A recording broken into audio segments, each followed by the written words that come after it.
Benvenuto Eminenza. Sono onorato di porgerle il saluto e il benvenuto mio personale, dei consiglieri regionali, di tutto il personale. Un saluto al Presidente della Giunta regionale Luca Zaia e agli assessori. Un saluto al prefetto, alle autorità civili e militari e ai rappresentanti delle istituzioni veneziane più presenti. Le siamo grati per aver deciso nella sua visita pastorale alla diocesi veneziana, rispondendo anche all'invito del Presidente Luca Zaia, di fermarsi qui oggi, in questo luogo che aspira ad essere sempre meno palazzo e sempre più una casa, la casa di tutti i veneti. Grazie per aver voluto inserire nel calendario della sua visita di pastore, tra i luoghi significativi della vita quotidiana delle persone, anche le istituzioni. A partire da questa assemblea, che proprio perché è rappresentativa di tutto il Veneto e dei suoi diversi livelli di governo, è luogo simbolo dell'impegno politico, civile e sociale. Benvenuto allora Patriarca Scola in questa casa dei Veneti, dove convergono e soffiano le inquietudini di ieri, le difficoltà dell'oggi, le preoccupazioni del futuro di questa nostra regione, che oggi, come l'intero mondo occidentale, incalzata dalla crisi, è impegnata a ripensare e a rivedere modelli economici e stili di vita che credeva definitivamente acquisiti.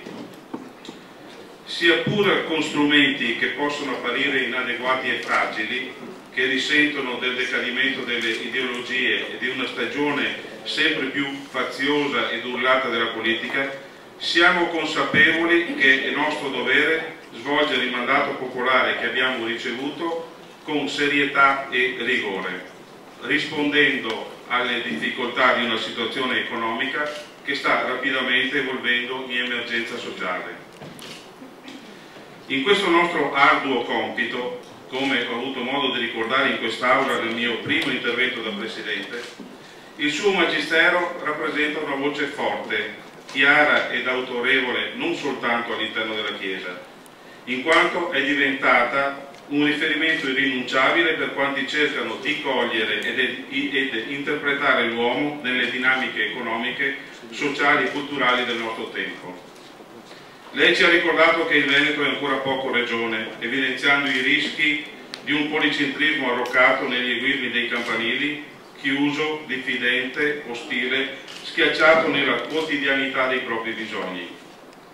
Raccogliamo questo suo invito impegnandoci a coniugare il respiro ampio della globalizzazione con quello profondo del territorio, fatto non di chiusure ma di identità e capillarità.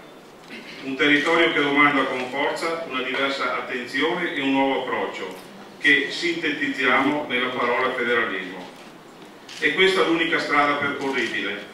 E troviamo illuminante a questo proposito ricordare l'interpretazione che lei ha dato di questo orizzonte federalista, cioè come mezzo decisivo di valorizzazione del territorio inteso come luogo della comunità e degli uomini e non soltanto come realtà geografica.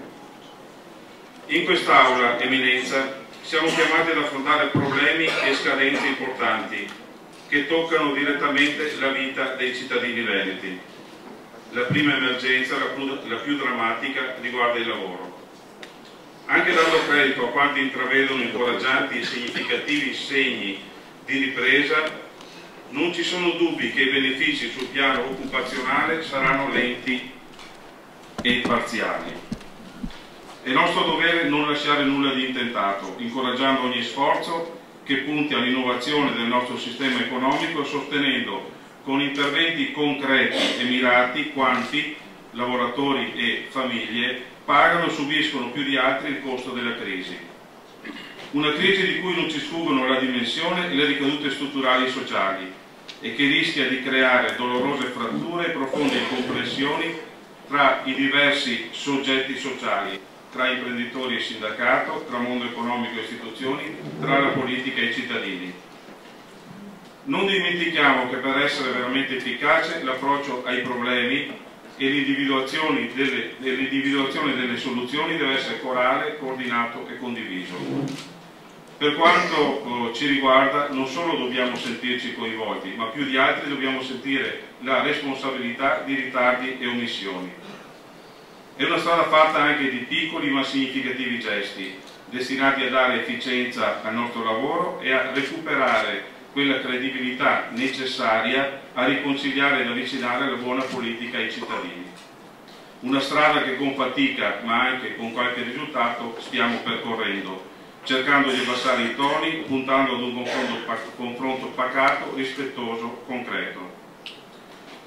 Lo sviluppo, il lavoro, il sostegno alle famiglie, il futuro dei giovani, la dignità degli anziani, la domanda di legalità e di sicurezza, il bisogno di integrazione, la difesa della vita, la tutela delle risorse naturali e della qualità dell'ambiente che consegneremo ai nostri figli necessitano soprattutto di un'idea, di un progetto, di una convergenza più ampia sul Veneto che vogliamo, dando al nostro impegno una direzione prioritaria, prima la persona, sempre e comunque prima la persona, la sua dignità e la sua libertà, perché le radici cristiane delle nostre terre, tenacemente difese dalla Chiesa Veneta che lei così autorevolmente guida e rappresenta, sono una eredità che appartiene a tutti noi, un patrimonio di esperienze e di valori che è parte viva e irrinunciabile della storia di questa regione e delle sue istituzioni.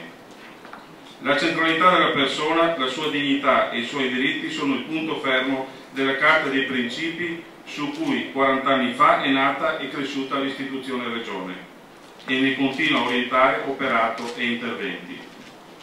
In questo, Eminenza, il suo contributo e quello della Chiesa Veneta è importante e mi riferisco a quella Chiesa che lei descrive nel suo ultimo libro sulle buone ragioni per la vita comune, religione, politica e economia, una Chiesa che opera attraverso la famiglia, la scuola, le associazioni, i quartieri. Una Chiesa che non sostituisce ma collabora e sostiene la politica e che rivendica una specifica funzione educatrice. Da questa centralità della persona a cascata inevitabilmente arriva tutto il resto. Credo che su questo irrinunciabile principio debba votare il nuovo statuto che al più presto vogliamo discutere e approvare. Molto si è detto e polemizzato su questo appuntamento che attendiamo da anni, chi enfatizzandone l'attesa, chi sminuendone l'importanza. Io credo semplicemente che in quest'Aula, al di là delle appartenenze e delle militanze, al di là delle esperienze e delle sensibilità dei singoli, si respiri una storia e una cultura comune, figlia di questo nostro Veneto. E credo che da qui sia possibile e si debba partire, perché la tattica non può offuscare l'obiettivo, quello di una regione forte e libera, sicura e solidale, gelosa delle sue radici ma aperta al mondo. Lo vogliamo tutti e dobbiamo crederci. Condividiamo tutti la responsabilità di lavorare per disegnare un futuro di fiducia e di speranza per la nostra comunità, nella consapevolezza che l'azione politica finisce per essere sterile se non è capace di allungare lo sguardo oltre al presente, se non si fa guidare dalla bussola del bene comune e della giustizia. Con questo spirito, Eminenza, la accogliamo con gioia in questa casa. Grazie.